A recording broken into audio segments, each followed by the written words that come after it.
Somewhere in a churchyard in England, beneath a stone so worn the name has almost gone back to grass, there is a person who should not have survived. They walked through the worst years of the 14th century, through streets where the carts came at dawn to collect the bodies, through a world where every breath shared with a neighbor was a kind of wager. And they lived, not because they were powerful, not because they were careful, not because they prayed more, or sinned less than the people dying all around them, but for a reason we have only recently begun to understand, and which still, even now, we cannot fully explain. We know they survived because someone had to, because the world that exists today, every city rebuilt and every language still spoken and every family line that leads to someone breathing quietly in the dark right now, had to begin with people who did not die. But we do not know why those particular people, in those particular places, drew breath when their neighbors could not. That question has been sitting in the ground with the bones for nearly 700 years. And it is not the only question the Black Death left behind. This is a story about the largest catastrophe in recorded human history. It is also a story about what we still do not understand about it, and about why those gaps in our understanding matter more than we might expect. It is a story about the medieval world and the modern laboratory, about rats and fleas and the strange resilience encoded in human blood, about the myths that grew up around the dying and the fears that were turned into violence. It is a long story. You have time. Settle in. But before our journey begins, please take a moment to like the video and subscribe. It is a simple and wonderful way to support the channel, and it means a great deal to me. I am also always curious to know where in the world and at what time you are joining me tonight. The story begins, as so many of the largest stories do, in a harbour on an autumn day when 12 ships came in from the east and tied up at the docks, and the people who came to unload the cargo found something on those ships that no port record, no merchant's ledger, and no prayer would be able to explain. Tonight we are going to walk into that harbour slowly and stay there for a while, before we follow the thing that arrived there across a continent and across centuries and into the faint edges of our own time. Imagine standing in a European city sometime in the first half of the 14th century, not long before the midpoint of a century that had, by most reasonable measures, been a good one for the people living in it. The streets are narrow and loud and smell of animals and bread and the particular darkness of open drains running between the stones. And they are crowded in a way that would surprise you because we tend to imagine the medieval world as sparse and quiet, when in fact it had been filling up for 300 years. The population of Europe had roughly doubled since the year 1000. And in the cities especially, that growth had compressed itself into every available space, every alley and courtyard and tenement floor, every inch of ground within the walls. The walls matter. A medieval city is defined by its walls, the way a modern city is defined by its roads, and everything inside them has a density that the surrounding countryside does not. Florence, in the decades before the catastrophe, holds perhaps 90,000 people within a circuit of stone that takes less than an hour to walk. London holds perhaps 80,000, Paris perhaps 200,000, making it one of the largest cities in the known Western world. Its streets so packed that the sound of it never fully stops, even in the coldest hours before dawn. These are not abstract figures. They are the sound of a market in the morning, the press of bodies at a church door on a Sunday, the smell of a neighborhood in summer when the heat settles in and the air stops moving between the close-built houses. In this world, the church is not an institution among others. It is the structure through which time itself is organized. The bells of the nearest church mark the hours of the day, and the calendar of the year is a calendar of saints and seasons and obligations, of Advent and Lent, and the great processions that move through the streets on feast days, carrying the relics of the holy in boxes of gold and silver. To live in the 14th century is to live inside a theological explanation of reality, one that has been refined over centuries and that accounts, or believes it accounts, for everything from the movement of the planets to the proper price of bread. When something happens that the theology cannot account for, the difficulty is not merely intellectual, it is existential, in the most complete sense of that word. The feudal order sits beneath the church the way foundations sit beneath a building, invisible in ordinary times and felt only when something shifts. A peasant in England, in the years before the catastrophe, knows who owns the land he works, who owns the lord who owns the land, and who, in the long chain of obligation and authority, sits at the top of it. He does not expect this to change. His father did not expect it to change. The stability of the arrangement is so complete, so embedded in every aspect of daily life, that the possibility of its ending is not a thought that presents itself naturally. The way a stone wall does not present the thought of its own falling while it is standing. It will fall, but it does not look as though it will. Not yet. Not in these years. The world is also more connected than we tend to remember. The Mongol Empire, which at its greatest extent stretches from the Pacific coast of China to the edges of Central Europe, has created something that historians would later call the Pax Mongolica, the Mongol Peace, a period of relative stability across the great overland trade routes that allows merchants and ambassadors and missionaries to move between East and West with a freedom that has not existed before and will not exist again for centuries. Silk and spices move west along these roads. Ideas move. Diseases move. The routes that carry the luxury goods of China to the markets of Venice and Genoa are also, though no one knows this yet, the routes along which something else is beginning to travel, something that has been stirring in the populations of rodents on the Central Asian steppe, moving slowly westward along the same roads as the merchants, riding the same carts, sheltering in the same caravanserais. Before all of that, though, before the thing that is coming begins to arrive, there is a decade of a different kind of trouble. In the years around 1315, the weather in Europe changes. It is not a dramatic change, not the kind of change that announces itself with a single catastrophic event, but a slow and grinding shift in the pattern of seasons, with harvests failing across consecutive years in ways they had not failed for generations, with rains coming too long and frosts coming too early, and with the stored grain that a village or a city depends upon across a winter running out before the spring arrives. The Great Famine, as historians would come to call it, kills perhaps 10% of the population of Northern Europe over the course of roughly a decade.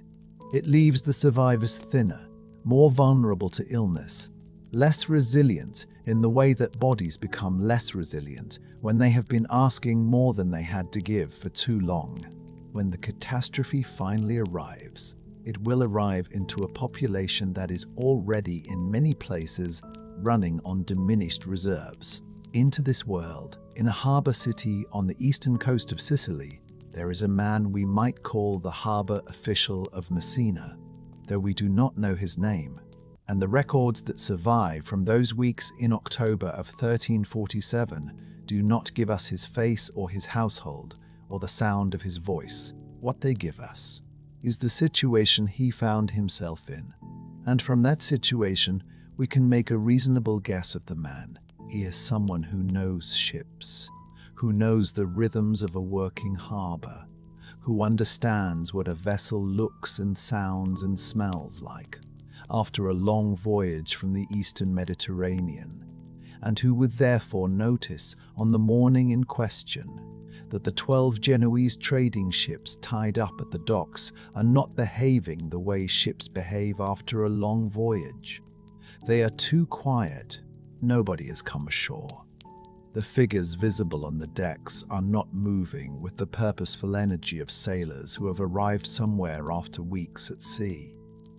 They are barely moving at all. In Florence, some years before the catastrophe, a merchant named Giovanni Villani is keeping a chronicle of his city. He is a careful and attentive man, interested in everything that happens within the walls and in the wider world beyond them. And his chronicle is one of the great documents of the medieval Italian city, dense with details about trade and politics and the personalities of the powerful. He does not yet know that he will one day find himself writing about something for which no chronicle has prepared him, something that will require him to reach for a language his training has not given him. He is, in these years, simply a prosperous and curious man keeping careful notes on a world that seems, on the whole, manageable. In Avignon, in the great palace that serves as the seat of the papacy during the decades when the popes have relocated from Rome to the south of France, there is a monk whose name the records preserve as Louis Sanctus, and who has the habit of writing long and detailed letters to friends in other cities describing whatever seems to him most worth describing. He is musical, scholarly, interested in the new thinking coming out of the universities, and his letters have the quality of someone who has learned to pay close attention to the world because he genuinely finds it worth paying attention to. He will eventually write one of the earliest surviving eyewitness accounts of the plague arriving in Avignon, a letter so specific and so strange in its details that historians have returned to it for centuries. But that is still ahead of him. In these years, he is simply writing his letters and listening to music and watching the seasons move over the Rhone, and somewhere in England, in a village whose name survives on maps from the period, though the village itself no longer exists in the form it had then, there is a young woman who leaves no name in any record. We know she was there only because the village was there, because the patterns of landholding and labour in that part of England in that period have been reconstructed well enough by historians to tell us what daily life inside such a village would have felt like. The weight of the soil, the sound of the mill, the distance to the nearest market, the particular quality of autumn light in those low hills. She does not know that the village will, within a few years, lose more than half of everything it contains. She does not know that the ground she walks on will one day be the ground above which a stone stands with a name worn back to grass. She knows the smell of the harvest and the sound of the bells and the names of her neighbours. That is enough, for now, to make her real. The dockmaster at Messina walks toward the harbour in the early morning of an October day in 1347, and the first thing he notices is the quiet. A working harbour is never quiet when ships have come in. Not in the way this one is quiet, not with this particular quality of stillness that sits over the 12 Genoese trading vessels tied up at the docks, like something settled and permanent, like the quiet of a place where the ordinary business of arrival has not begun and shows no sign of beginning. The vessels are there. The ropes are tied. The hulls sit in the water at the angles of loaded ships, heavy with whatever cargo they have carried from the eastern Mediterranean ports. But nobody has come ashore. He would have stood at the edge of the dock for a moment before moving closer, or so it seems reasonable to suppose, because the quality of that quiet would have communicated itself to anyone who knew harbours well enough to understand what was wrong with it. There are figures visible on the decks. That much is clear, from the accounts that survived from those first days in Messina, accounts written later, at some remove, by people who were piecing together the sequence of events from what witnesses had told them. The figures on the decks are not moving the way sailors move when they have arrived somewhere after a long voyage at sea, with the particular purposeful energy of people who have things to carry and people to see and solid ground to stand on after weeks of water. They are barely moving at all. Some of them are not moving. The smell reaches him before he reaches the ships. This detail appears in various forms in more than one of the early accounts. The smell of the vessels, and is described not as the familiar smell of a long sea voyage, which is itself not a pleasant smell, but as something different, something that experienced sailors and harbour officials would not have had a ready word for, because it was not a smell they had encountered before in quite their combination. It is the smell of illness taken to an extreme, of bodies in the late stages of something that has moved very quickly and very completely through the people aboard. He would have understood at some point in those first minutes that what he was looking at was not a ship that had arrived with sick passengers. It was a ship that had arrived with dying ones and with the bodies of those who had not survived the crossing. What the accounts tell us about those first days in Messina is that the Sicilian authorities moved quickly to order the ships out of the harbour, an instinct that was correct in its recognition that something dangerous had arrived, even if the understanding of what kind of danger it was and how it moved remained entirely wrong for months and years to come. The ships were ordered to leave.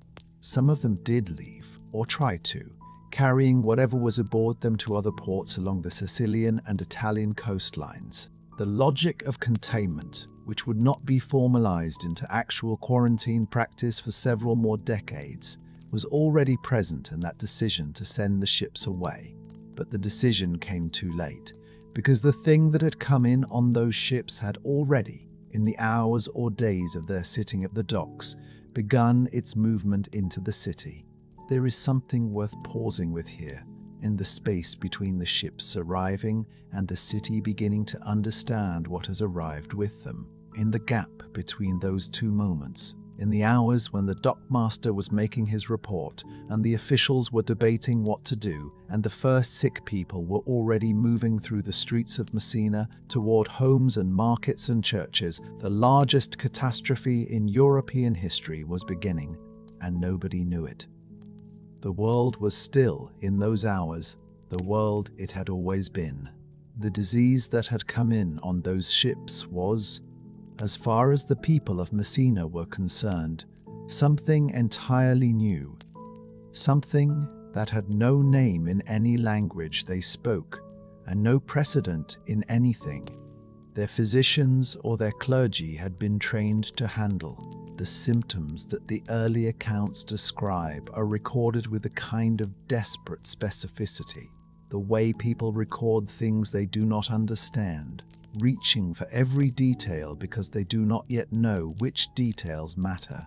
The swellings came first, in the groin and the armpit, and sometimes the neck.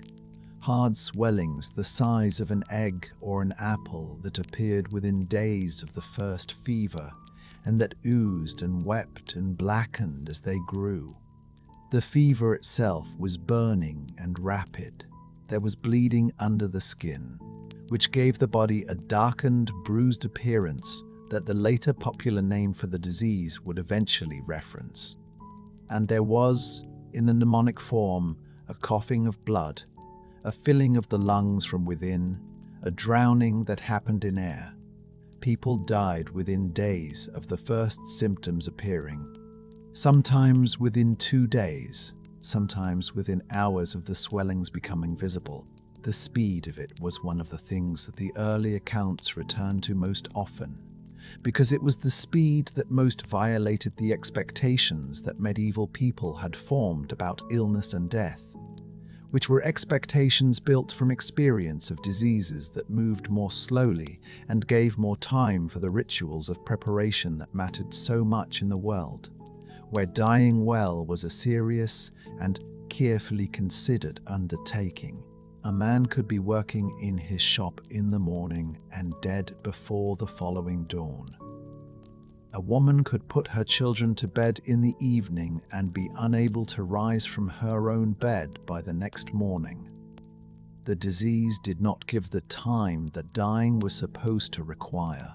It moved out of Messina and into the Sicilian interior, and simultaneously, in the ships that had been sent away from the harbour out into the wider Mediterranean world. Catania received it within weeks. Genoa and Marseille received it before the end of the year.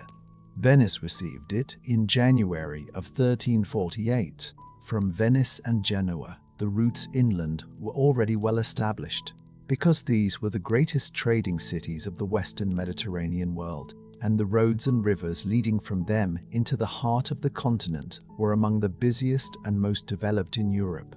The disease moved along these routes the way trade moved along them, not because it was traveling intentionally, not because it understood where it was going, but because the infrastructure of connection that the medieval world had built over centuries of commerce provided it with everything it needed: warmth and food and movement, and the proximity of human bodies pressed close together in inns, in markets, and church doorways. Florence received the plague in the spring of 1348, and what happened in Florence in the months that followed became, because Florence was a city of merchants and writers who kept careful records, one of the most thoroughly documented episodes of the entire catastrophe.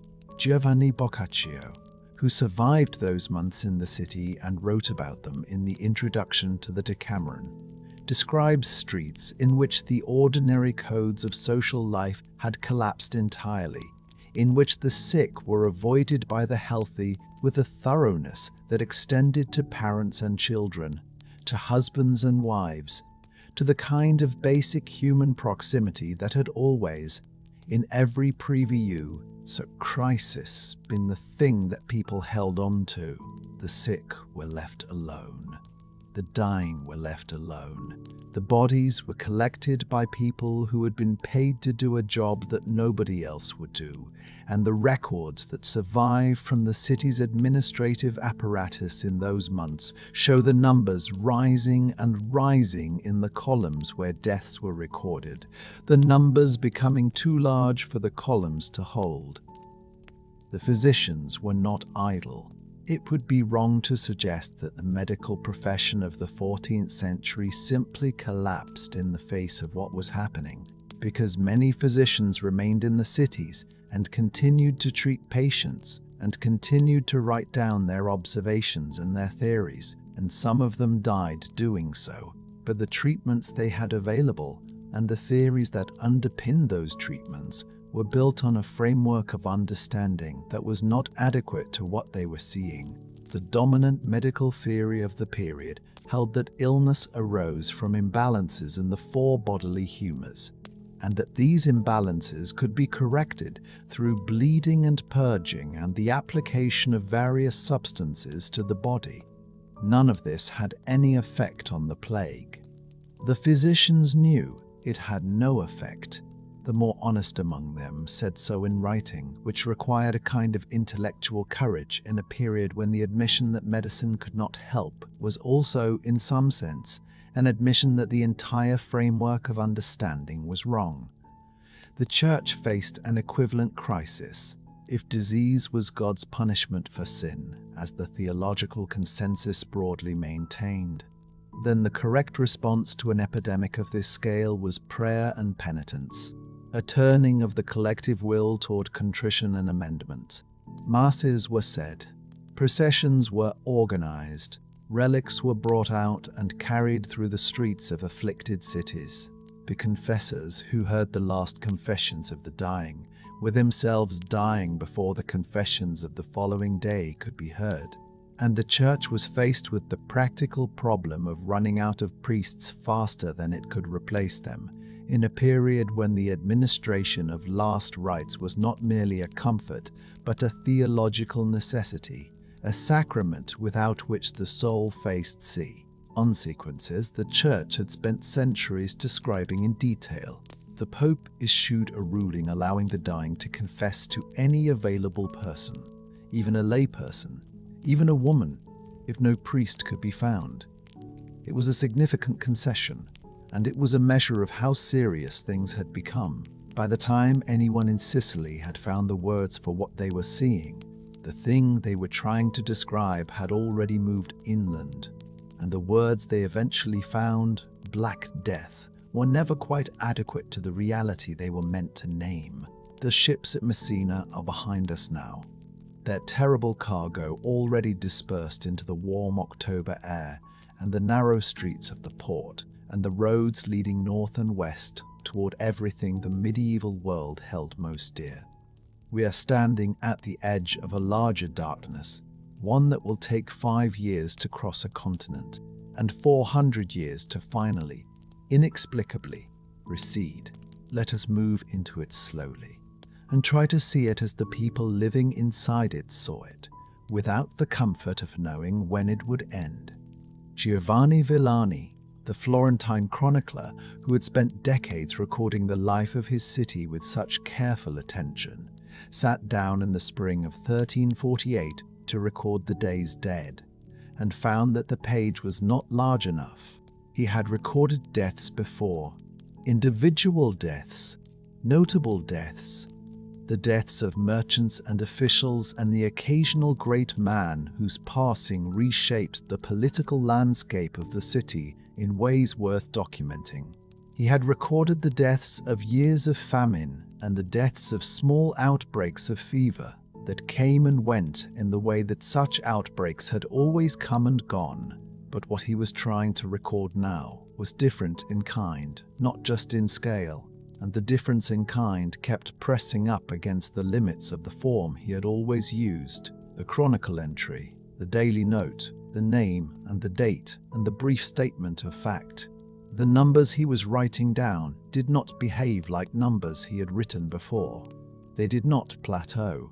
They did not show the shape of an outbreak moving through a community and burning itself out, the way a fire burns itself out when it has consumed what it can reach. They kept rising, day after day, week after week, through the spring and into the summer of 1348, and the columns of his chronicle filled and kept filling, and at some point in those months, Giovanni Villani himself stopped writing, not because he chose to stop, but because the plague took him before he could finish the sentence he was in the middle of, and his chronicle ends where it ends.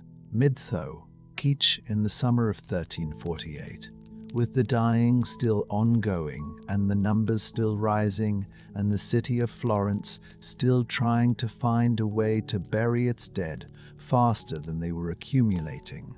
His nephew Matteo continued to chronicle after him, which is itself a detail worth holding, that someone picked up the pen and kept going, that the impulse to record survived the death of the man who had begun the recording. But what Matteo was continuing to document was a city that had lost somewhere between half and 2/3 of its population in the course of a single year, a loss so large that the mathematics of it begin to resist imagination in the way that very large numbers resist imagination, by becoming abstract before they become real. 60,000 people, perhaps more. A city that had been one of the most vital and populous in Europe, emptied by roughly half in the space of months. Let that number rest for a moment. Not the statistic of it, but the texture of it. Half the people you know, half the voices on the street outside, half the lights in the windows at evening. Half. Florence was not an exception. It was, because of its density and the particular vulnerability of its population, among the worst affected of the major Italian cities. But the pattern it demonstrated was the pattern that would repeat across the continent over the following 5 years, with variations in the timing and in the precise proportion of the dead, but with the same essential shape, the same rapid onset, the same collapse. So each idea feels clear.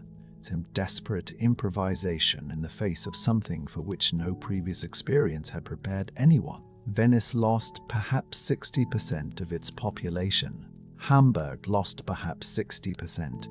In some smaller communities, the proportion was higher still, with villages losing so many of their people that the survivors did not have enough hands left to bury the dead, let alone to work the fields or maintain the buildings or perform the administrative functions that kept a community coherent.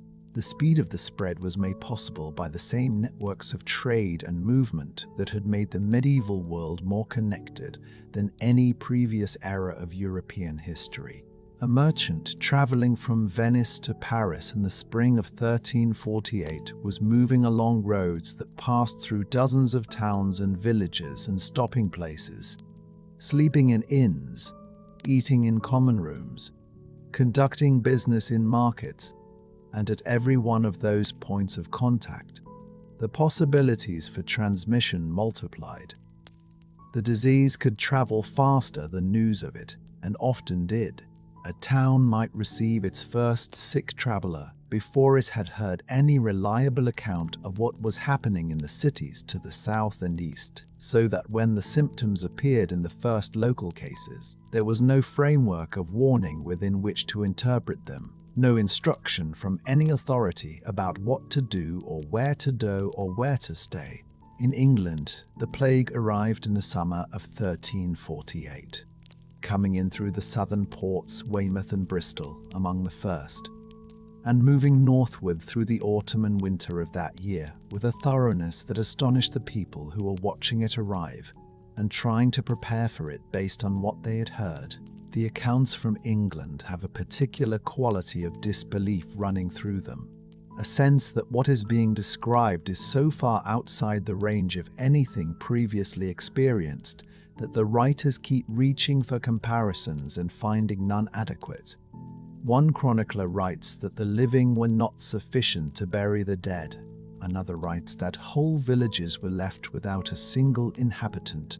A third writes that there were not enough people remaining to till the fields, which is a detail that captures something important about the practical dimension of catastrophe at this scale.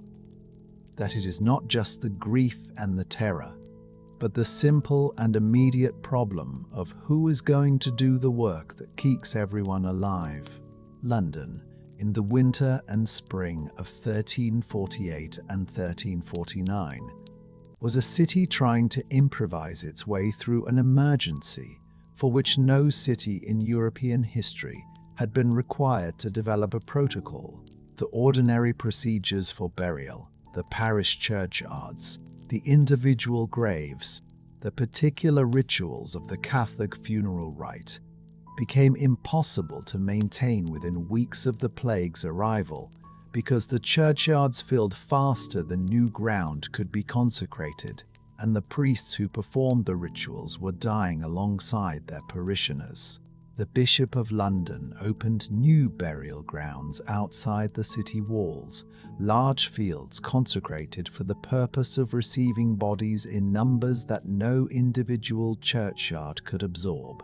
Mass graves were dug, not the hasty and inadequate improvisations of panic, but organized and deliberately planned burial grounds that the civic authorities understood would be needed for the weeks and months ahead. The planning itself is a detail that stays with you.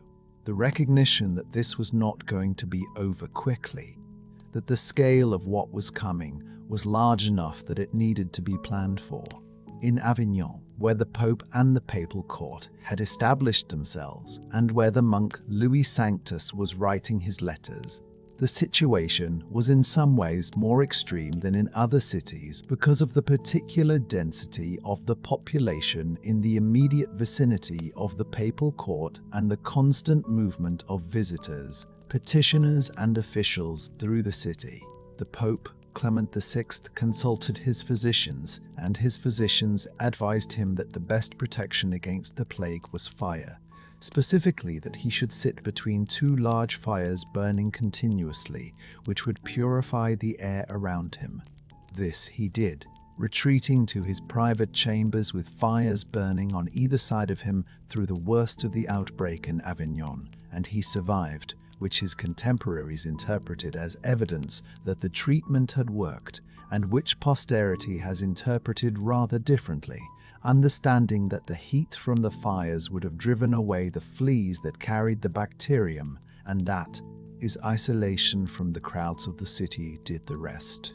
The bodies in Avignon accumulated so quickly that the available consecrated ground was exhausted within weeks, and Clement issued a ruling consecrating the Rhone River itself, so that bodies could be committed to the water with the same spiritual validity as burial in hallowed earth. It is one of the stranger administrative decisions of the medieval papacy, and it speaks to the scale of what was happening, that the leader of the Catholic Church, the institution around which the entire architecture of medieval spiritual life was organized, found himself issuing rulings about the acceptability of committing the dead to a river because there was nowhere else to put them. The pneumonic form of the disease, which spread not through flea bites but through the respiratory droplets of the infected, person to person, breath to breath, was in many ways the most devastating form in the context of medieval European cities, because it did not require the intermediate cities, because it did not require the intermediate step of the flea, because it could move through a crowded tenement or a church or a market with a directness and efficiency that the bubonic form could not match. We do not know with certainty what proportion of the deaths during the main outbreak between 1347 and 1353 were caused by the pneumonic form versus the bubonic and septicemic forms, and historians and epidemiologists have argued about this for decades. But the descriptions in the contemporary accounts of the coughing of blood and the rapid progression to death within hours of the first symptoms are consistent with pneumonic plague, and their frequency in the records suggests that this form was widespread, possibly dominant, in the densely populated cities where the death tolls were highest. The abandonment of the dying by the living was one of the things that the chroniclers of the period returned to most often, with something between horror and a kind of helpless understanding. Boccaccio describes it in the introduction to the Decameron with a directness that has lost none of its force in the centuries since he wrote it. The parents who would not sit with their sick children, the husbands and wives who kept to separate rooms, the neighbors who passed each other in the street without stopping, without the ordinary gestures of human community that normally form the text. You're of daily urban life. This was not, or not entirely, callousness. It was fear operating at a level so profound and so well-founded that it overrode the social instincts of connection and care that human beings carry most deeply. The fear was rational. Sitting with a plague victim was, genuinely, a way of dying. People understood this even without understanding why. And so they made the calculation that the dying made, too, that the living were more valuable than the gesture of company, that the world needed the living to remain alive more than the dying needed someone in the room. What the survivors carried was not just grief, that there was grief enough to last a century, but a new and permanent awareness that the world was more fragile than they had been taught, that the structures meant to protect them, the church, the Lord's Hall, the physician's knowledge, had all, in the years of the dying, proved to be made of something thinner than stone. The great dying is behind us now, or at least the worst of it. The years when the numbers kept rising and the chroniclers kept reaching for language adequate to what they were recording and finding nothing quite sufficient. We have walked through the cities and the villages and the burial grounds, and we have tried to see what the people inside those years were seeing, which was a world coming apart at a speed and a scale that no previous experience had given them any way to prepare for. What we have not yet looked at is what happened inside people's minds when everything they believed should protect them failed to do so, when the church could not stop it, and the physicians could not stop it, and the prayers could not stop it, and the world kept dying anyway. That is where we are going now, into the space between the catastrophe and the meaning people tried to make of it. In a German town, sometime in the years between 1348 and 1351, as the plague is moving through the region with its familiar and terrible efficiency, a procession is moving through the streets at dusk. The light is going, the particular grey-gold light of a northern European autumn evening, and the people moving through the streets are not the ordinary inhabitants of the town going about the ordinary business of the evening hour. They are a group of men, perhaps 30 of them, perhaps more, moving in a line with a slowness and a deliberateness that is different from the movement of processions the townspeople have seen before. The Saints' Day processions, and the funeral processions, and the processions of civic ceremony that mark the rhythm of the year. These men are moving with their shirts open and their backs exposed, and they are carrying short leather whips knotted at the ends with pieces of metal, and as they move they are using these whips on their own backs and shoulders with a regularity and a force that is producing, in the grey light of the evening, a sound and a sight that has drawn the townspeople to their doorways and windows to wah, chich. Some of the watchers are weeping. Some are joining the line. Some are simply standing very still, in the way that people stand when they are watching something they do not fully understand, but cannot look away from. These are the flagellants, and the movement they represent, which spread across Central Europe with a speed and an organizational coherence that itself says something significant about the conditions that produced it, was one of the most striking collective responses to the catastrophe that the historical record preserves. The basic theology of the flagellant movement was not, in itself, theologically alien to the medieval Catholic tradition. The idea that bodily suffering could be spiritually redemptive, that the voluntary endurance of pain could constitute a form of penance and intercession, was deeply embedded in the religious culture of the period, expressed in everything from the veneration of martyrs to the ordinary practices of Lenten self-denial. What the flagellants were doing was taking that idea and applying it at a level of intensity and a scale of organization that the Church had not sanctioned and could not control. The flagellant processions followed a specific ritual. Groups would arrive in a town and proceed to a public space, usually a churchyard or a market square, and perform their self-flagellation in 2 sessions each day, one in the morning and one in the evening, for a period of 33 days, 1 day for each year of Christ's life.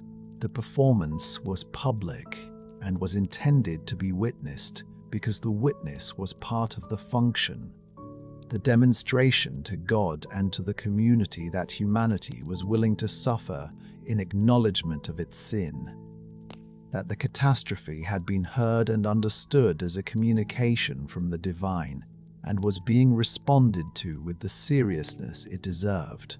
The crowds that gathered to watch were often large, and the emotional atmosphere of those gatherings, the combination of horror and reverence and the particular intensity that comes from watching someone undergo genuine suffering voluntarily, was one that contemporaries described with a mixture of fascination and unease.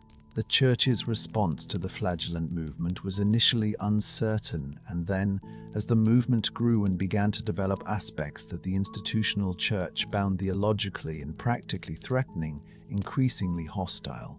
Pope Clement VI issued a papal bull in 1349 condemning the flagellants, on the grounds that their theology was heretical in several specific ways, most importantly in the claim, which some groups were making, that their self-inflicted suffering was in itself sufficient for salvation, without the mediation of the Church's sacraments.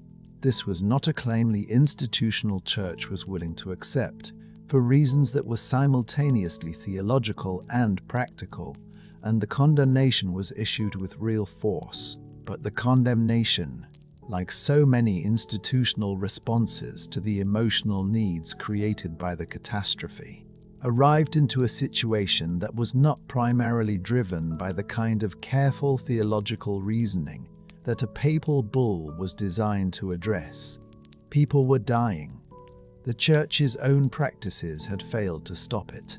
And here was a movement that offered something the Church's formal liturgy did not always offer: a physical, visible, communal enactment of the shared terror and grief, and the desperate hope that something, if it was extreme enough, might work.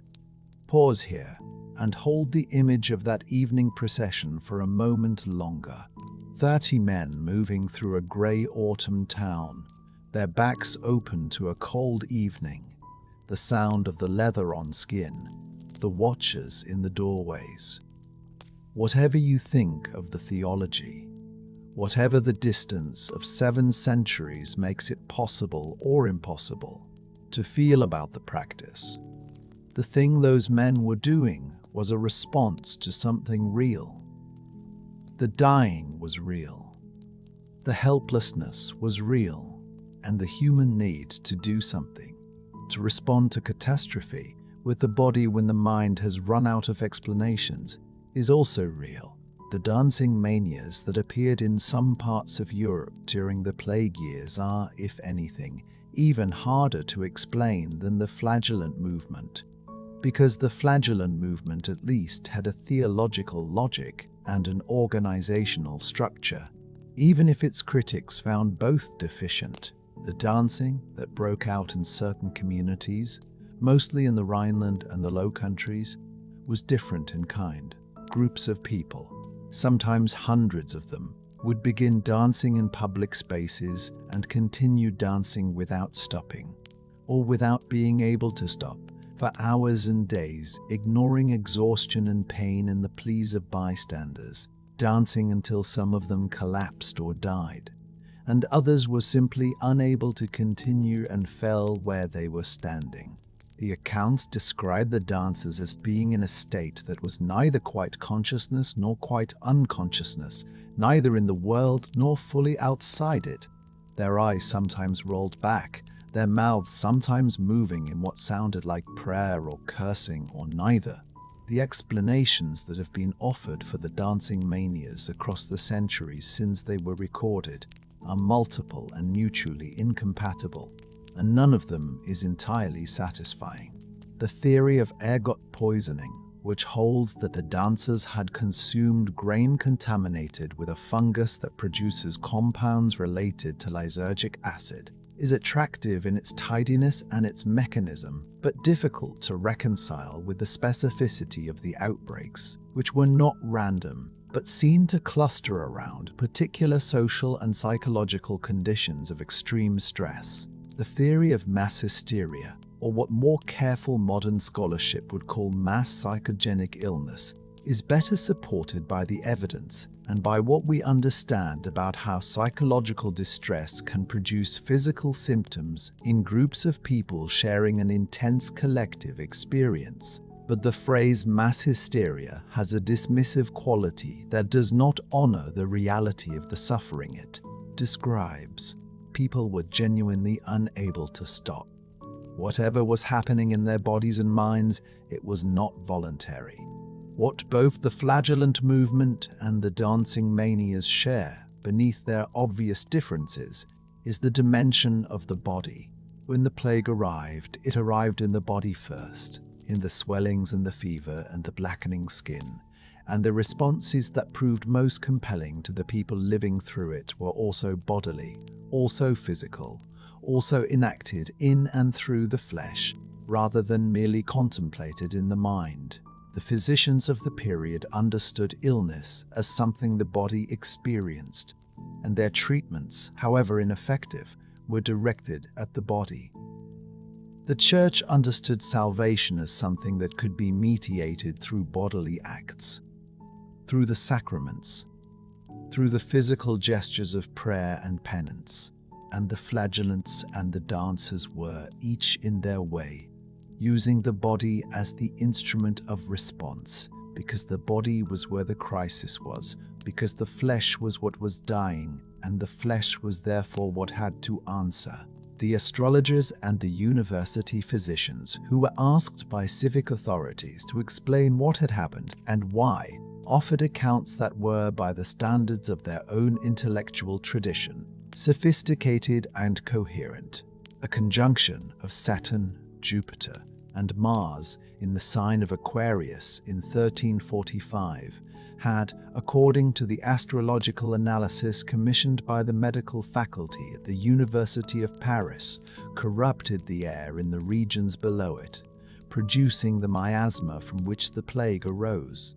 This was not a fringe opinion. It was the considered output of the most prestigious medical institution in Northern Europe, issued in response to a formal request from the French crown, and it represented the best that the intellectual tradition of the period could offer. The miasma theory, which held that disease arose from corrupted air produced by rotting organic matter, astronomical conjunctions, or the particular qualities of certain landscapes, was the dominant medical explanation of epidemic disease in medieval Europe, and it was not entirely without observational foundation, in the sense that many of the environments where disease was common were also environments with poor sanitation and stagnant water.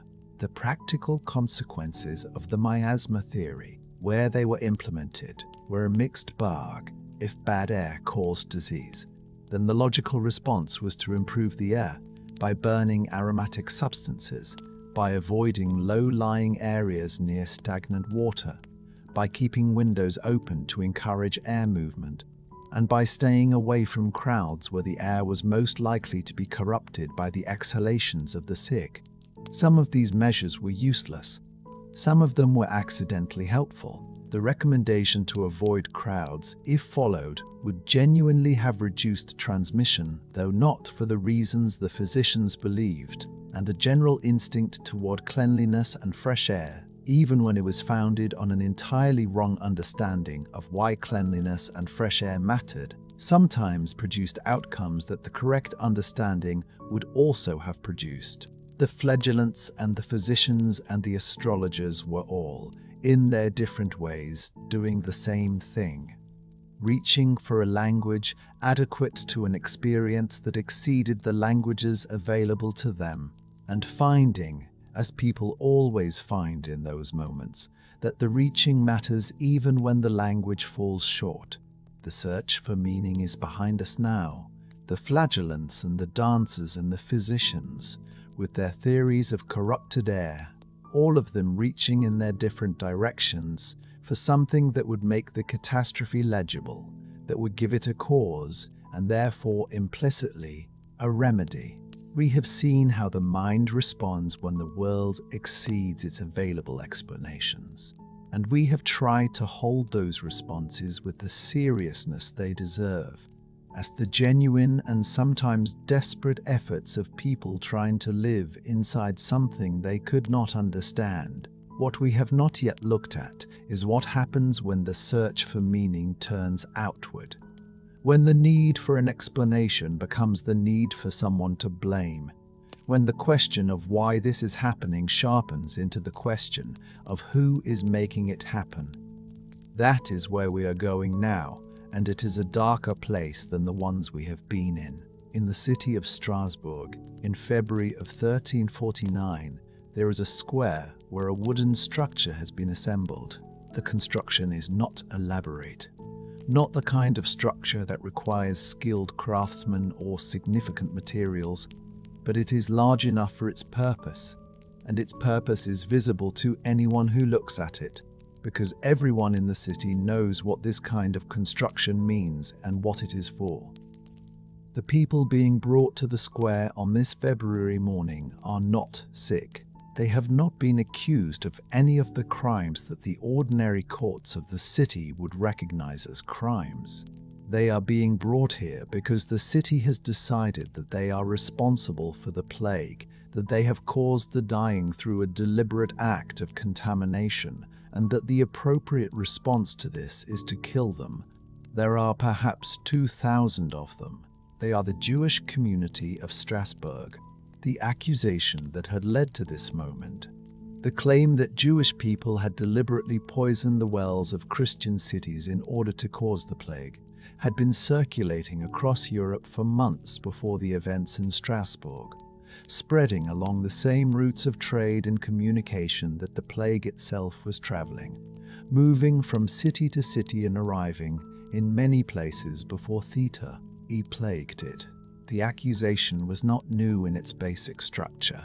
The accusation of well poisoning, of the deliberate contamination of shared water sources as an act of malicious harm against Christian communities had been made against Jewish people in various forms in various places for centuries before the plague arrived, part of a broader repertoire of accusations that had accumulated around Jewish communities in medieval Europe over generations, accusations that bore no relationship to any documented reality, but that had, through repetition and through the social function they served, acquired a kind of cultural persistence that made them available to be reached for whenever a community needed an explanation for misfortune. What made the plague different was the scale of the misfortune that needed explaining. When half the people you know are dying, and when everything your culture has provided you with as a framework for understanding misfortune, the will of God, the balance of the humors, the quality of the air, has failed to account for something this large and this indiscriminate. The pressure to find a human cause, a deliberate malicious agent whose actions could explain what is happening and who, see punishment might stop it, is a pressure that the historical record suggests very many people found irresistible. The well-poisoning accusation was already there, already available, already attached to a community that had been marked as outside the social order of Christian Europe in ways that made them available to serve as the explanation the catastrophe seemed to require. The evidence offered in support of the accusations was, in every case where the record survived well enough to examine it, evidence that had been produced under torture. People who were arrested and tortured confessed to things they had not done, because torture produces confessions rather than truth, and those confessions were then circulated as documentation of the plot, as proof that the accusations were founded in reality, in a process that is not unique to this period or this situation, but that has a particular horror here because of what the confessions were used to justify. In Freiburg, in Basel, in Speyer, in Cologne, in city after city across the Rhineland, and into France and Spain, the accusations arrived, and the arrests followed, and the torture produced its confessions, and the executions followed the confessions, in the executions followed the confessions, in a sequence so consistent that it reads less like a series of independent events, and more like the implementation of a program. It is worth pausing here and simply holding what we are looking at without moving past it too quickly. 2,000 people in Strasbourg alone. Thousands more across the cities and towns of the Rhineland over the course of those months. Communities that had existed in those places for generations, that had developed the particular textures of local life, the specific streets and synagogues and family networks that belong to a community rooted in a place, destroyed within days. The speed of it, like the speed of the plague itself, is one of the things that the mind resists. because the mind wants to believe that atrocities of this scale require more time, more deliberation, more of the friction that ordinary social life provides against extreme action. Pope Clement VI issued a papal bull in the summer of 1348, before the worst of the massacres, declaring clearly and explicitly that the accusations against Jewish communities were false. The Jewish people were dying of the plague in the same proportions as Christian people. That the claim of deliberate well poisoning was without foundation, and that Christians who attacked Jewish communities were acting without the sanction of the Church and against its explicit instruction. It was a statement of considerable moral clarity for its time and its context, and it was issued with the full authority of the papal office behind it. It was, in most of the places where the massacres were occurring or about to occur, ignored. The reasons it was ignored are multiple, and historians have examined them carefully, but one of the most significant is simply that the bull was arriving into situations where the decision to act had already been made, or was being made, by civic authorities and local populations whose motivations were not purely or even primarily theological. In Strasbourg, the specific history of the events leading up to the February massacre reveals a situation in which the persecution of the Jewish community was supported by craft guilds and civic factions who stood to benefit materially from the cancellation of debts owed to Jewish creditors and the seizure of Jewish creditors and the seizure of Jewish property, and who had been pressing for action against the Jewish community for months before the plague arrived, using the plague as the occasion for something that had other, additional drivers behind it. This does not mean that the religious and psychological dimensions of the accusation were not real. They were real, but they were operating alongside economic motivations and political calculations that the purely theological analysis does not capture. In Poland, the situation was different. King Casimir III, who ruled Poland during the plague years, extended explicit royal protection to the Jewish communities in his kingdom, issuing charters that guaranteed their legal rights and prohibiting the violence that was spreading across the cities to the west. The reasons for this policy have been debated by historians, and they almost certainly include both principled calculation and pragmatic self-interest, since Jewish merchants and financiers played a significant role in the Polish economy, and their destruction would have been economically damaging to the kingdom. But the effect of the policy was real regardless of the mixture of motivations behind it. And Poland in the plague years became a refuge for Jewish communities fleeing the massacres to the west, with populations moving eastward and establishing communities in Polish cities that would persist for centuries. The interesting historical question that the regional variation raises, the question of why some cities and rulers turned to violence while others did not, does not have a single clean answer, and that absence of a clean answer is worth sitting with rather than resolving too quickly. The violence was not inevitable. It was not a simple and automatic consequence of fear and grief and the need for explanation, because there were places where the same fear and grief and need for explanation existed, and the violence did not follow. Something in the specific configuration of local power, local relationships, local history, made the difference between a community that turned its terror outward into persecution and a community that did not. We do not fully understand what that something was. We can identify some of its components: the presence or absence of protective authority, the specific economic relationships between communities, the degree to which existing prejudices had already been organized into actionable accusations. But the full account is not available to us, and perhaps that is as it should be, because a full account would risk making the violence seem more explicable, more inevitable than it actually was. The Jewish communities that survived the plague years, either through protection or through escape, or through the simple accident of geography that placed them in regions where the wave of violence did not reach, carried the memory of those years forward in ways that shaped the texture of Jewish life in Europe for generations.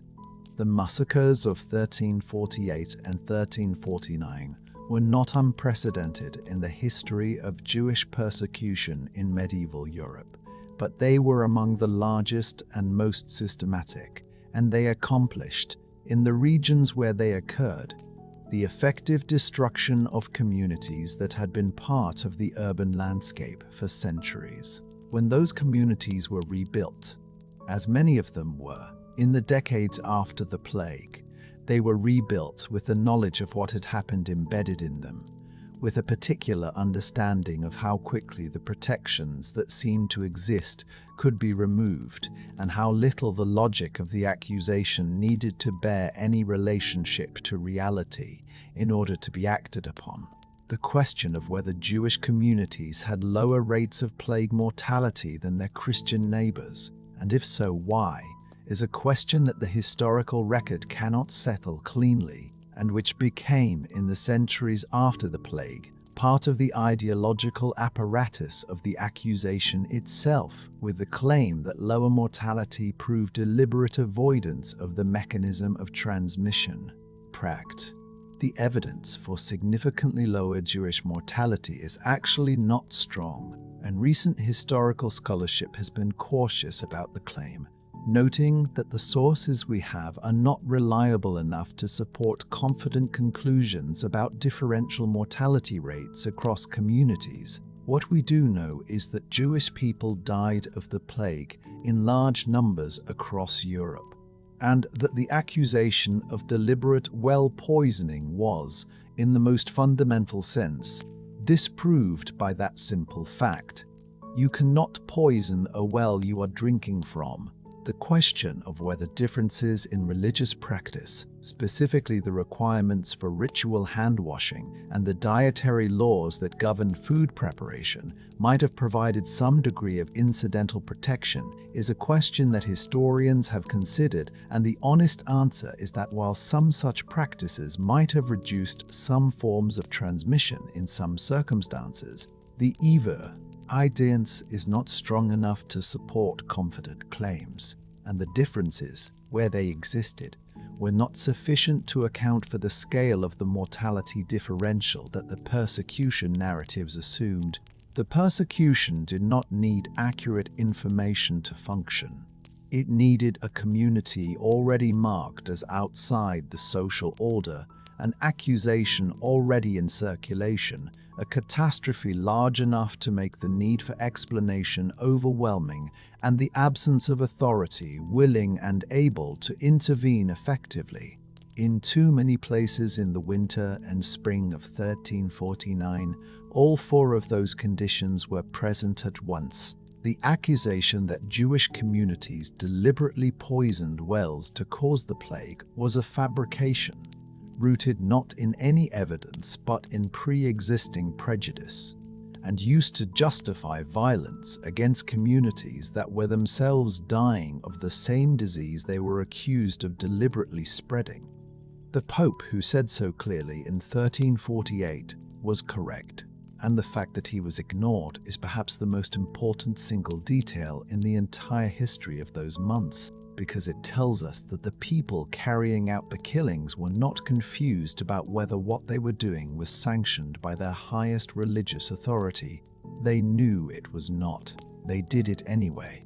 The question of whether the violence was inevitable does not have a clean answer, and the absence of a clean answer is itself a kind of answer, because it means that the violence was always a choice made by people with the power to make other choices, and that the Pope who issued the bull declaring Jewish communities innocent knew this too, and watched his words be set aside with a helplessness that the historical record preserves in full.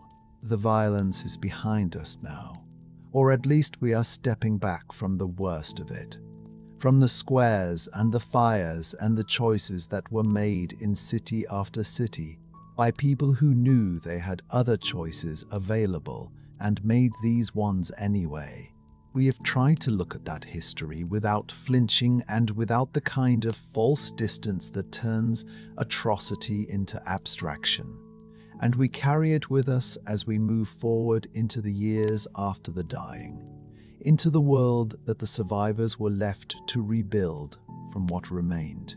What remained was less than half of what had been there before in terms of the sheer number of human beings available to do the work of living, and that reduction in the number of people was about to produce consequences that nobody had planned for, and that would, in the decades and centuries that followed, reshape Europe more completely than any war or any political revolution had ever done. In England, in the years immediately following the worst of the plague, there is a peasant standing in a field. The field itself is not different from the field he has always worked. The soil has the same weight under his feet, the same resistance to the plough, the same capacity to produce, in a good year, the grain that will carry his household through the winter. The sky above the field is the same sky. The village at the edge of the fields still has its church, its mill, its common ground where the animals graze. But something has changed so fundamentally in the world around this field that the peasant standing in it is, without quite having the conceptual vocabulary to articulate what has happened, a different kind of person than he was 3 years ago, in possession of a kind of power that his father did not have, and his grandfather did not have, and his grandfather did not have, and that no member of his family, in the long history of the court, this particular piece of ground has ever had before. His labor is worth more. Not because he has become more skilled, or more virtuous, or more deserving than the peasant who worked this field before the dying, but simply because there are now so many fewer of him, so many fewer people willing and able to do the work that the land requires, that the people who own the land need him more than he needs any particular piece of it. The economics of labor in medieval Europe had been, for centuries, an economics of abundance. There were more people who needed work than there was work available, which meant that the terms on which labor was supplied could be dictated by those who owned the land rather than those who worked it. The feudal system, in its economic dimension, depended on this surplus of labor, on the fact that a serf who refused the terms offered by his lord had nowhere else to go and no realistic alternative because every other piece of land within reach was owned by someone operating on the same terms, and because the social and legal mechanisms of serfdom made movement itself difficult or impossible. The plague did not change the legal status of serfdom overnight, but it changed the underlying economic reality on which the legal status rested. And it changed it so completely and so rapidly that the legal structure began to come apart almost immediately under the pressure of the new reality. Lords who needed their fields found themselves unable to compel the labor of serfs who knew perfectly well that the lord in the next valley was offering better terms to attract the workers he needed, and that the combination of the lord's desperation and the scarcity of available labor gave the worker a negotiating position that the law said he did not have, but that practical reality made inescapable. Wages for agricultural labor rose sharply in the years immediately after the plague, not because any authority had decided they should rise, but because the market for labor had shifted in a direction that no feudal ideology had prepared the landowning class to manage. In England, the government's response was to pass the Statute of Labourers in 1351, which attempted to freeze wages at their pre-plague levels and to compel workers to accept employment at those levels, making it illegal to seek higher wages or to move between employers in search of better terms. The Statute of Labourers was, in the short term, partially effective, and, in the long term, a significant contributor to the anger that would eventually produce the Peasants' Revolt of 1381. It is worth resting with that for a moment. The gap between the passing of the law and the explosion of the revolt. 30 years of accumulated resentment and frustrated expectation. 30 years of a class of people who had glimpsed, in the chaos of the dying years, a different set of possibilities for their lives, and who had then watched those possibilities be legally suppressed by the people who benefited from suppressing them. The revolt of 1381, when it came, was not solely about the Statute of Labourers. It was about a poll tax, about specific political grievances, about the personalities of particular leaders and the accidents of particular moments. But underneath all of those specific triggers was the deeper shift that the plague had made possible, the recognition by a significant portion of the English peasantry that the feudal order was not the natural and inevitable arrangement of the world, but a human construction that could be challenged, that the people at the bottom of it were not simply the natural occupants of that position, but lay with interests and grievances and a capacity for collective action that the system had long depended on suppressing. The revolt failed, as the authorities of the period defined failure, in the sense that its immediate demands were not met, and its leaders were killed, and the feudal order continued to exist in formal legal terms for some decades afterward. But the feudal order that continued to exist after 1381 was not the same feudal order that had existed before 1348, because the economic and psychological foundations on which it rested had been permanently altered by the plague, and the slow dissolution of serfdom in England over the following century was the working out of a transformation that the dying years had set in motion. By the end of the 15th century, serfdom in England was effectively over, not through a single dramatic act of abolition, but through the gradual collapse of a system whose economic logic no longer held. The redistribution of wealth that the plague produced was, in its immediate dimensions, simply a function of the mathematics of inheritance. When a household loses half or two-thirds of its members to plague within a period of weeks or months, the property of the dead passes to the survivors, and if the survivors are few enough, a single person may inherit what had previously been distributed across a much larger family network. The accounts from English villages in the years immediately after the plague describe people who had been, a year earlier, ordinary peasants of modest means, finding themselves in possession of multiple landholdings, herds of animals, stored grain, tools, and in some cases, small amounts of money, simply because everyone else who had a claim on those things was dead. This was not a comfortable kind of wealth. It was wealth that arrived with grief and with the practical problems of managing resources that had previously required many hands.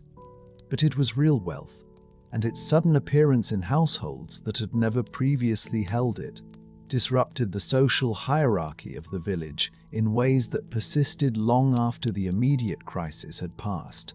The landscape itself was changed. Across England and across Europe, the farmland that had been cultivated by the populations of the pre-plague period began, in many areas, to revert to woodland, simply because there were not enough people left to work all of it, and because the land that was worked was the most productive land, the land closest to settlements, the land most easily managed by reduced workforces, while the more mager, inner land at the edges of cultivation was left. The villages that did not survive, the 900 settlements in England that the historical record shows simply ceasing to exist in the decades after the plague, left traces in the landscape that can still be seen. The slight rises and dips in fields that were once street lines and building foundations, the isolated churches standing in farmland with no village around them, the hedgerows follow, blurring boundaries that no longer divide anything from anything. In Italy, the destruction produced by the plague years fed into cultural transformations that historians have been arguing about for centuries, in terms of both their nature and their causation. The generation that grew up in the immediate aftermath of the Black Death in Florence and in the other major Italian cities produced, within a few decades of the dying, some of the most significant art and literature and philosophical writing that the Western tradition contains. And the question of how to understand the relationship between the catastrophe and the cultural flowering is one that does not have a simple answer. Some historians have argued that the plague produced a new relationship to mortality and to the individual human life, a new intensity of attention to the particular and the personal, a new willingness to look at the human body and the human face with the kind of direct scrutiny that the art of the following century is full of, precisely because the plague had made the body and its fragility so unavoidably present. Others have argued that the connection is more contingent, that the Renaissance would have happened without the plague, or that the causal relationship between the two is too complicated to be stated simply in either direction. What seems clear is that the world the survivors built was shaped at every level by the experience of the dying years, not just in its economics and its politics, but in the texture of its imagination. In the things its painters chose to paint, and its poets chose to describe, and its philosophers chose to think about: the dance of death, the danse macabre, the image of death as a figure moving through all levels of society, taking the Pope and the Emperor and the peasant and the child with equal indifference, became one of the dominant visual and literary motifs of the late medieval period, appearing on the walls of churches, in illustrated manuscripts, in woodcuts and paintings across the continent. A collective working through of the experience of watching everyone die without respect for rank or virtue or prayer. It is an image that had existed in some form before the plague, but the plague gave it a specificity and an urgency and a reach that it had never previously had. The survivors built something from what was left, as survivors always do. And what they built was not the world that had existed before, because that world was gone, but something stranger and more uncertain and, in some of its corners, freer than what had come before. The world the survivors built is behind us now. The redistributed fields and the rising wages and the slow dissolution of an order that had seemed, before the dying, as permanent as the landscape it was built on. We have followed the plague through its arrival and its worst years, and through the human responses it provoked, the theological and the violent and the quietly transformative. And we have watched the medieval world remade by something it did not choose and could not control. What we have not yet looked at is what happened next. Not in the decades immediately following, but across the long centuries of recurrence, the years and generations during which the plague kept coming back. Smaller each time, but never quite gone, until one day, without announcement and without a clear cause that anyone has been able to identify with confidence, it stopped. That stopping is where we are going now, and it is, in its own way, the strangest part of the whole story. In London, in the summer of 1665, there are red crosses painted on doors.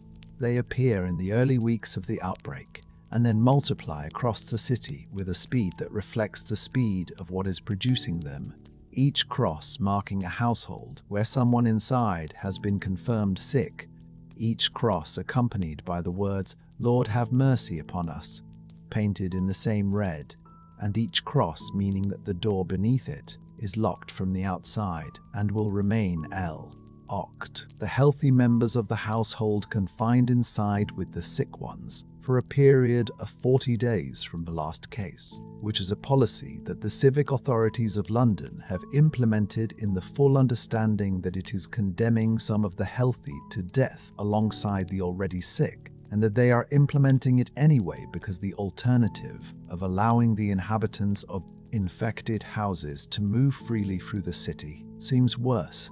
The carts come in the grey early morning to collect the bodies from the houses where the crosses are, and the cry of the carter, "Bring out your dead," becomes one of those phrases that embeds itself so completely in the cultural memory of an event that it outlasts almost everything else, becoming the thing that people who know almost nothing else about the Great Plague of London know. The Great Plague of London killed perhaps 100,000 people, roughly a quarter of the city's population, in the course of roughly 18 months. And it did so in a city that had, by 1665, nearly 3 centuries of accumulated experience with plague, 3 centuries of outbreaks and recoveries, and the slow development of institutional responses, including the painted crosses on the doors, and locked households and the dead carts in the morning, all of which were practices developed and refined across the generations of recurrence that had followed the original catastrophe of 1347 to 1353. The plague had never left England, not entirely.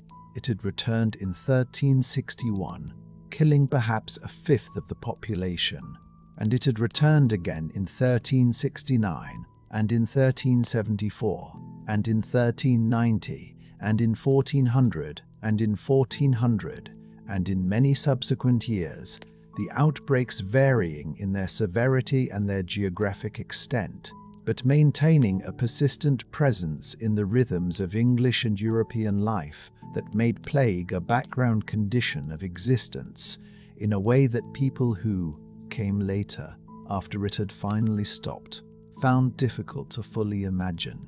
The recurrences were smaller as a general trend than the original outbreak, which makes a kind of biological sense in retrospect, in that the population exposed to each subsequent wave had a higher proportion of individuals with some degree of immunity or resistance, either acquired through survival of a previous outbreak or inherited from ancestors who had survived. But the trend towards smaller outbreaks was not smooth or consistent, and there were years and places where the mortality was severe enough to reshape communities almost as completely as the original catastrophe had done. The patterns of recurrence were also geographically variable in ways that the available evidence cannot fully explain, with some regions experiencing frequent and severe outbreaks across the entire period of recurrence, while others were spared for decades and then struck hard.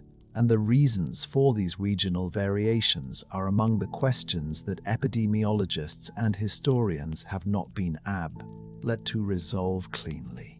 The institutional responses to the plague developed significantly across the centuries of recurrence, with the cities and governments of Europe gradually developing a repertoire of public health measures that, while founded on an incorrect understanding of how the disease actually spread, were in some cases genuinely effective in limiting transmission.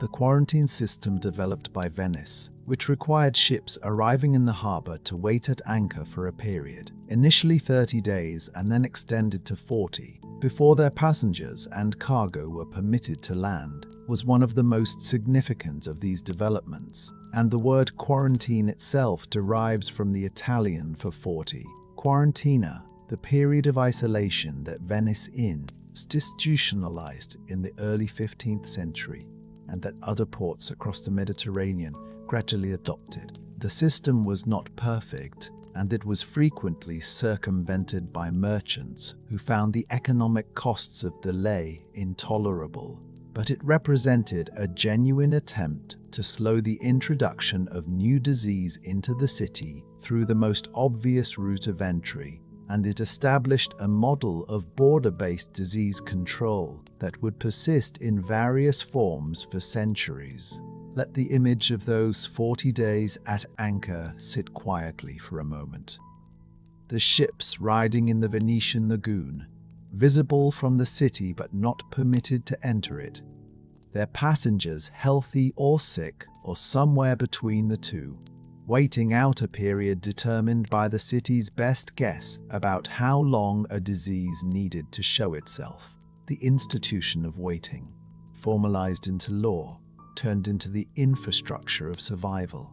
The Great Fire of London in September of 1666, which burned through a large portion of the city in the days following the worst of the plague, has been credited by some later writers with ending the outbreak by destroying the rat populations and the wooden buildings in which they sheltered. And this explanation has a satisfying narrative neatness that has helped it persist in popular accounts of both the fire and the plague. The difficulty with it is that the plague in London was already in significant decline before the fire began, and that the areas of the city destroyed by the fire were not necessarily the areas with the highest plague mortality in the preceding year, and that the rat populations of the surviving parts of the city were not obviously reduced by a fire that burned through a specific geographic area rather than through the city as a whole.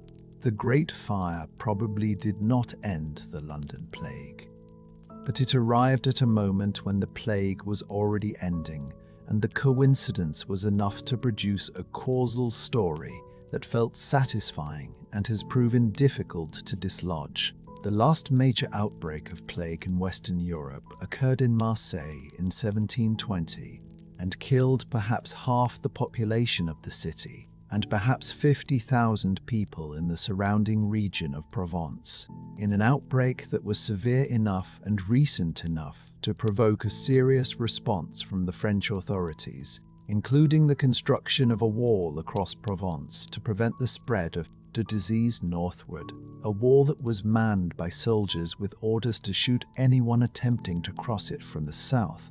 The wall was called the Plague Wall, the Mur de la Peste, and sections of it still survive in the landscape of Provence. Stone and mortar running across the hills in a line that follows no natural feature of the terrain, but only the logic of the emergency that produced it. The Marseille outbreak did not spread significantly beyond the region, and after it subsided, the plague did not return to Western Europe in epidemic form. Why not? This is the question that has occupied historians and epidemiologists for 3 centuries, and it has not received a satisfying answer. The candidates are numerous, and each has something to recommend it and something that complicates it. The replacement of the black rat, Rattus rattus, by the brown rat, Rattus norvegicus, across much of Europe during the 18th century has been proposed on the grounds that the brown rat is behaviorally different from the black rat in ways that might reduce its contact with human populations, living more in sewers and less in the walls and roofs of human habitations. The shift from timber and thatch construction to brick and stone in European cities during the same period has been proposed on similar grounds, since brick and stone buildings offer fewer of the warm internal spaces that rat and flea populations require. The development of quarantine systems, the slow accumulation of public health infrastructure, the growing practice of isolating the sick have all been proposed as contributing factors. The accumulated immunity hypothesis holds that 4 centuries of plague exposure had, through the process of natural selection operating on a population where resistance to the disease conferred a significant survival advantage, gradually increased the proportion of the European population carrying genetic variants that provided some degree of protection to the point where the disease could no longer keep and steady itself at epidemic levels. This hypothesis is intellectually coherent and consistent with what we understand about how populations respond to persistent disease pressure over generations, but it is very difficult to demonstrate directly from the available evidence, and the degree of genetic change that would be required to produce the observed effect is large enough that some researchers find the timeline implausible. The climate hypothesis connects the disappearance of the plague to the climatic changes associated with what is called the Little Ice Age, a period of cooler temperatures across much of the northern hemisphere that affected not only agricultural productivity, but also the ecology of the rodent and flea populations that served as the reservoir for the plague bacterium in the wild, potentially disrupting the environmental conditions under which the disease most easily moved from its animal reservoir into human populations. The timing of the Little Ice Age overlaps with the period of the plague's recurrence and its eventual disappearance in ways that are suggestive without being conclusive. And the climate connection is taken seriously by researchers who study the long-term ecology of infectious disease, even though the specific mechanisms are not yet fully understood. The honest answer to the question of why the plague disappeared is that we do not know.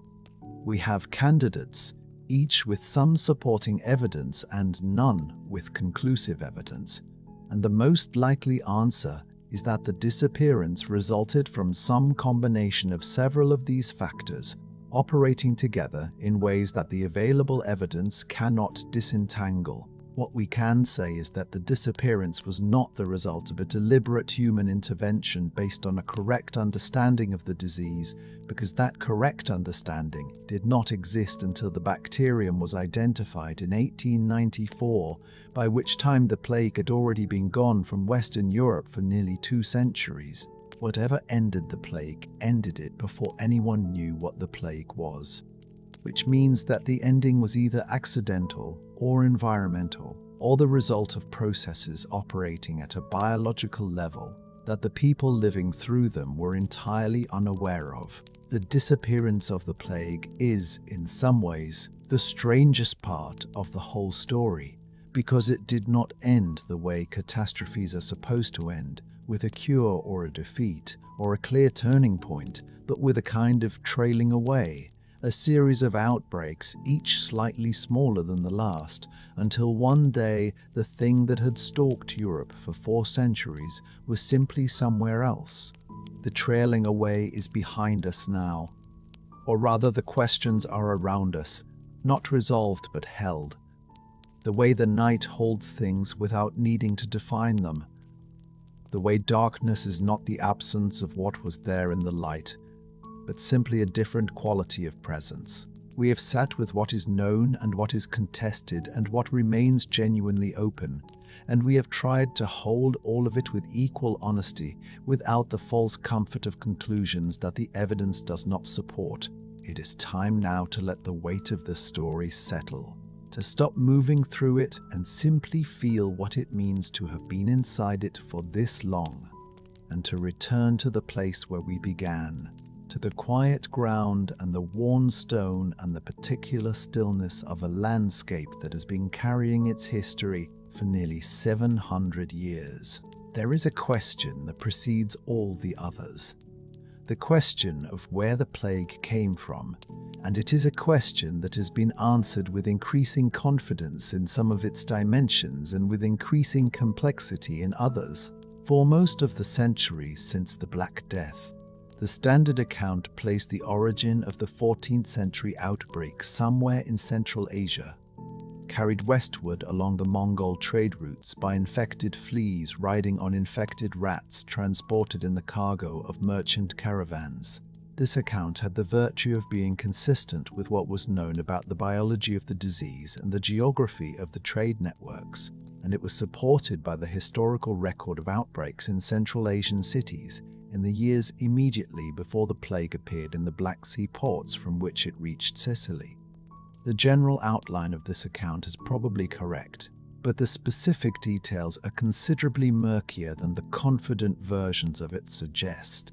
The DNA evidence extracted from the teeth of plague victims buried in medieval European cemeteries, work that has been conducted and refined over the years since 2011, has added significantly to, and in some cases, complicated the Central Asian origin story. The genetic analysis of the medieval strain of Yersinia pestis, the bacterium responsible for plague, has confirmed that the 14th century outbreak was indeed caused by this organism, which was already known, and has allowed researchers to trace the evolutionary relationships between the medieval strain and modern strains of the bacterium with a precision that was not previously possible. What this work has suggested is that the 14th century strain emerged from a population of the bacterium that was already circulating in Central Asian rodent populations, probably in the region of what is now Kyrgyzstan, and that it diversified from this source into multiple lineages that spread in different directions, which may explain why the plague seemed to arrive in several European regions at roughly similar times rather than moving in a single wave from a single point. The question of whether the outbreak was caused by a single pathogen or by several pathogens arriving simultaneously is one that the evidence has not definitively resolved. Some researchers have argued that the mortality rates recorded in the worst affected areas of medieval Europe are difficult to explain on the basis of bubonic plague alone, even at its most severe, and that the extraordinary death tolls of some communities suggest the presence of additional infectious diseases operating alongside or in the same populations as the plague, diseases that might have either populations as the plague, colluded typhus, anthrax, and forms of influenza, any of which would have been capable of exploiting the same weakened and terrified populations. This multiple pathogen hypothesis is contested, and other researchers maintain that the documented biology of plague, particularly the pneumonic form, is entirely sufficient to explain the recorded mortality without invoking additional pathogens. The records are not detailed enough, and the diagnostic categories available to medieval observers were not precise enough to settle the question from the historical evidence alone. The virulence paradox is one of the most genuinely surprising findings to emerge from the modern scientific study of the Black Death. When researchers were able to extract and sequence the genome of the medieval strain of Yersinia pestis from the teeth of victims buried in plague cemeteries, they expected to find something that would explain the extraordinary mortality of the 14th century outbreak, some feature of the medieval bacterium that made it more lethal than its modern descendants. What they found was that the medieval strain was not measurably more virulent than modern strains of the same organism. Modern plague, in a population without access to antibiotics, kills roughly 10% of those infected with the bubonic form, and higher proportions of those with the pneumonic and septic anemic forms. The Black Death killed in its worst affected areas somewhere between 50 and 80% of those infected. How does a bacterium that is not measurably more dangerous produce mortality rates 5 to 8 times higher than what the same organism produces today? The answers that have been proposed are multiple and not mutually exclusive. The malnutrition hypothesis points to the Great Famine of 1315 to 1322, which had killed perhaps 10% of the population of Northern Europe and left the survivors and their children with compromised immune systems and reduced physiological reserves, so that a disease that would have been survivable by a well-nourished population with intact immune function was devastating to a population already running on diminished resources. This hypothesis is supported by historical analogies and by what we understand about the relationship between nutritional status and infectious disease vulnerability, and it is taken seriously by most researchers, though it probably does not account for all of the mortality differential on its own. The pneumonic transmission hypothesis suggests that the proportion of pneumonic cases, person to person, breath to breath, was much higher in the medieval outbreak than in subsequent ones, possibly because of the specific environmental conditions of medieval urban life, the density of the housing, the quality of the air in confined spaces, the habits of social contact that made respiratory transmission easy and frequent, in ways that increased the proportion of the most lethal form of the disease relative to the bubonic form. This too is plausible and supported by some of the evidence, without being fully demonstrable. The immunity question brings us to one of the most extraordinary threads in the entire story. Among the people who survived the Black Death and its subsequent waves of recurrence, there was a subset whose survival appears to have been not purely a matter of chance or of reduced exposure, but of something in their biological makeup that gave them a degree of protection against the disease. A genetic variant known as Delta 32, a mutation in the gene that codes for a particular cell surface protein, appears in roughly 10 to 15% of people of Northern European descent and provides some degree of resistance to certain infectious diseases. The mutation predates the Black Death, which means it was not produced by the plague, but was already present in the population when the plague arrived. The question is whether the plague, by killing a disproportionate number of people without the mutation and leaving a disproportionate number of those with it alive, increased the frequency of the mutation in the surviving European population over the course of the 4 centuries of recurrence, a process of natural selection operating across generations in response to a persistent and severe disease. Sea pressure. The evidence for this hypothesis is suggestive but not conclusive.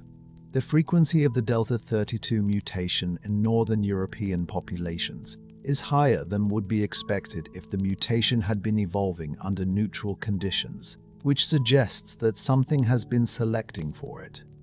The Black Death is the most obvious candidate for that something, but demonstrating the connection between the plague and the current frequency of the mutation requires modeling the selection pressure that the plague would have needed to exert over the relevant generations, and the results of such modeling are sensitive to assumptions about mortality rates and exposure patterns that the historical record cannot supply with sufficient precision.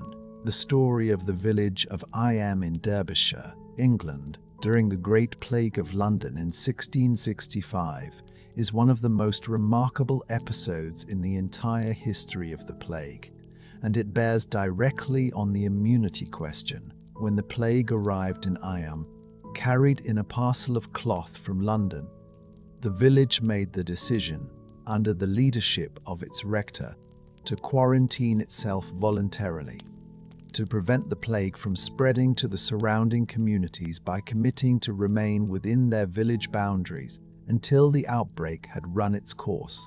The decision was genuinely extraordinary because the people making it knew what it meant. They were choosing to remain in a place where they would almost certainly be exposed to a disease that was killing most of the people it infected, in order to protect their neighbors who had not yet been exposed. Roughly 2/3 of the village died, but the plague did not spread significantly beyond Iam, and the voluntary quarantine is credited with preventing an outbreak in the wider region. What makes the Iam story relevant to the immunity question is what researchers found when they studied the descendants of the families in Iam who had survived the outbreak with no deaths at all. Families who had been as exposed as their neighbors and who had nonetheless emerged from the quarantine period intact. Some of these families, traced through the centuries to their modern descendants, carry genetic variants, including forms of the Delta 32 mutation that appear to have provided resistance to the plague. And in what is one of the stranger coincidences that the history of infectious disease offers, these same variants appear to provide partial resistance to HIV, the virus that causes AIDS. Because both HIV and Yersinia pestis use related mechanisms to enter human cells, and a mutation that interferes with the one also interferes with the other. The plague, in selecting for resistance across 4 centuries of European exposure, may have accidentally bestowed on the descendants of its survivors a partial protection against a disease that would not exist for another 600 years. We should hold this thought with appropriate care, The research connecting plague resistance and HIV resistance is real and has been published in peer-reviewed journals, and the mechanism is understood well enough to be taken seriously. But the extrapolation from a laboratory finding about genetic mechanisms to a claim about historical selection across centuries requires a chain of reasoning that is longer and more assumption-dependent than the confident popular versions of the story sometimes acknowledge. It is genuinely interesting. It is probably pointing at something real. It is not yet fully proven, and anyone who tells you it is has moved ahead of the evidence. The transmission question has been significantly complicated by research suggesting that the traditional model of bubonic plague transmission, infected fleas jumping from infected rats to human hosts, may not adequately account for the speed and pattern of the medieval outbreak. Some researchers have proposed that human fleas and human body lice, both of which were considerably more prevalent in medieval European populations than in modern ones, given the bathing practices and living conditions of the period, may have served as vectors alongside or instead of rat fleas, and that this human-to-human flea and louse transmission could explain the speed with which the disease moved through densely populated medieval communities. The evidence for this hypothesis comes partly from modeling studies that compare the speed of spread predicted by the rat flea model with the speed of spread recorded in the historical evidence, and find that the rat flea model consistently predicts a slower spread than what actually occurred. This is an active area of research and genuine disagreement among specialists, and the honest position is that the transmission dynamics of the medieval outbreak are not yet fully understood.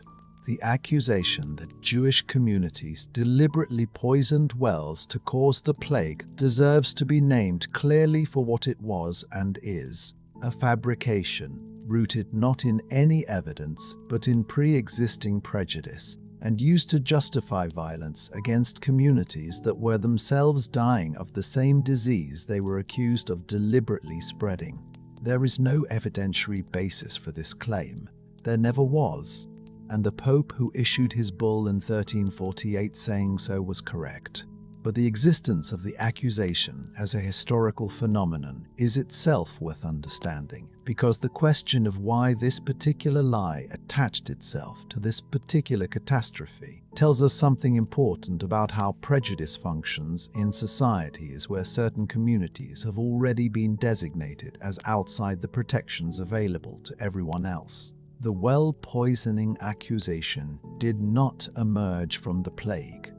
It pre-existed the plague, in various forms, as part of a repertoire of accusations that had been used against Jewish communities in medieval Europe for generations. What the plague did was provide a catastrophe large enough to give the accusation the emotional urgency it needed to produce mass violence, rather than localized persecution.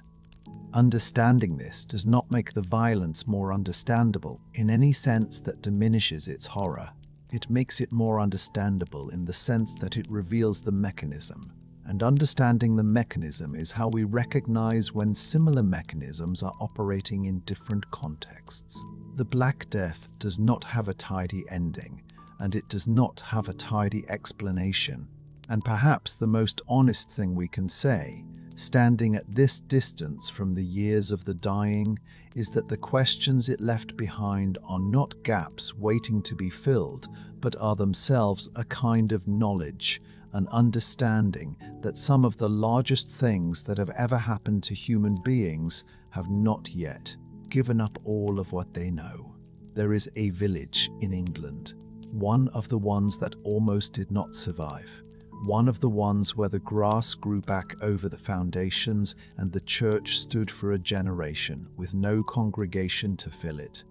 And if you were to stand in its churchyard on an autumn evening with the light going and the air carrying that particular coolness that comes before the dark, you might feel, without being able to explain why, that the ground beneath you has a weight to it that ordinary ground does not have. It is not a dramatic feeling, nothing that would make you step back or catch your breath. but a quiet and persistent sense that more has happened here than the surface of the place is willing to show. The grass grows over everything in time. The foundations sink a little further each century, the right angles of walls and door frames softening into curves. The distinction between what was made and what was always natural becoming harder to read. The church at the edge of the field is still standing. Its windows have been replaced and its roof has been repaired, and its stones are held together now by mortar that is newer than the stones themselves. The way all living things are held together by processes that are newer than the materials they work with. Inside, if you were to go in, the light would be the particular filtered light of late afternoon coming through old glass, and the silence would be the particular silence of a space that has been held apart from ordinary use for a very long time.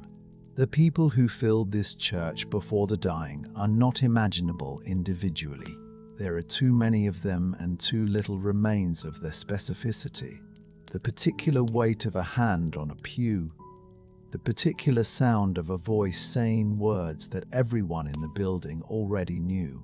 What remains is the shape of the space they occupied, the pews worn smooth by the generations of sitting, the flagstones uneven from the generations of standing and kneeling, the walls absorbing without comment the centuries of breath and candle smoke, and the particular quality of attention that people bring to a place where they have come to feel something larger than themselves.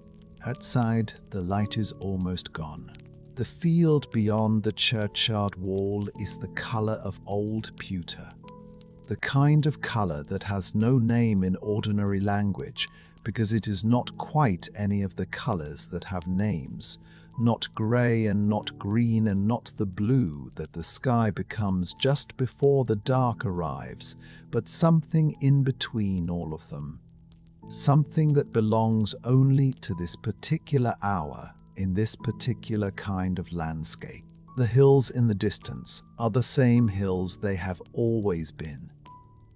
They were there before the plague, and they were there during it, and they were there in the years when the grass was growing back over the foundations of the houses that no longer had anyone to live in them. The stone with the worn name is somewhere in this churchyard. It may not be standing anymore. Stones tip and settle over the centuries, and the oldest ones in a churchyard of this age are often lying flat now, not knocked over by any violence, but simply lowered by time, by the slow adjustment of the ground beneath them. The name that was carved into it was carved by someone who knew the person it was carved for, who knew what that person looked like and what their voice sounded like, and what they did on ordinary mornings before the plague arrived to make every morning extraordinary. That knowledge is gone. The name itself is almost gone. What remains is the shape of letters in stone, weathered past reading, present past understanding. The autumn evening in this churchyard is very quiet. There are birds, somewhere in the hedge at the far side of the field, making the particular small sounds that birds make when the light is going and they are settling. The sound is not loud enough to break the quiet. It is part of it, part of the texture of the quiet, the way the coolness of the air is part of it, the way the weight of the ground underfoot is part of it. The quiet is not empty. It is full of what has happened here. Full in the way that a room is full after everyone has left it, carrying the residue of the presence that was in it, without being able to show you what that presence looked like. 7 centuries is a long time. It is long enough that the people who died in this churchyard's parish, in the years of the dying, are now as remote from us in time as we will one day be from the people who stand in this same field in the 22nd century. If there are people standing in this field in the 22nd century, and there almost certainly will be, because people have been standing in fields like this one for as long as there have been fields and people, and the continuity is more durable than any individual catastrophe, however large. The plague did not end that continuity. It bent it, altered its shape, removed from it people who would have changed it in ways we cannot know and cannot trace, and it left in their place a world that was in some ways diminished, and in some ways, because the survivors built with what they had, enlarged. The enlargement is not a justification. It does not balance the dying. It is simply what happened. The way things that survive catastrophe simply are what the catastrophe has made them, without that being a lesson or a comfort or a conclusion. The stone is in the grass. The grass is in the field. The field is in the evening. The evening is very still. You have been carrying this story for a long time tonight, and the weight of it is real. The weight of all those numbers and all those names and all the names that are not in any record. The weight of the questions that remain open and the theories that remain contested, and the quiet persistence of a mystery that has had 7 centuries to become part of the landscape and has done exactly that. It is not a weight that requires you to do anything with it. It is simply there, the way the ground is there beneath the churchyard, present and solid and not asking anything of you except that you noticed it. The light has gone now from the field. The church is dark.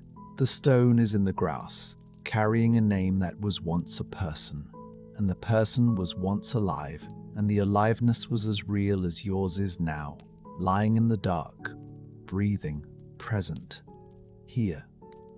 The ground holds everything, somewhere in a laboratory, very late at night. A scientist is looking at a strand of DNA extracted from the tooth of someone who died in the 14th century. The tooth is very small. The DNA is older than any building still standing in most of the cities where the dying happened. And the scientist is looking at it not because the answer is there, not because the sequence of base pairs is going to resolve the questions that have been open for nearly 7 centuries, but because looking is the thing we do, because sitting with the evidence, even when the evidence is not enough, is how we honor the people it came from. The person this tooth belonged to has no name in the record. They were buried quickly, as most of the dead were, in ground that had been consecrated for the purpose, in a city that was trying to keep pace with what was happening. They were not powerful. They were not remembered, but their body carried something, a pathogen, a mutation, a strand of something much older than them that the world is still trying to understand. Outside, the city is quiet. The laboratory hum is the only sound.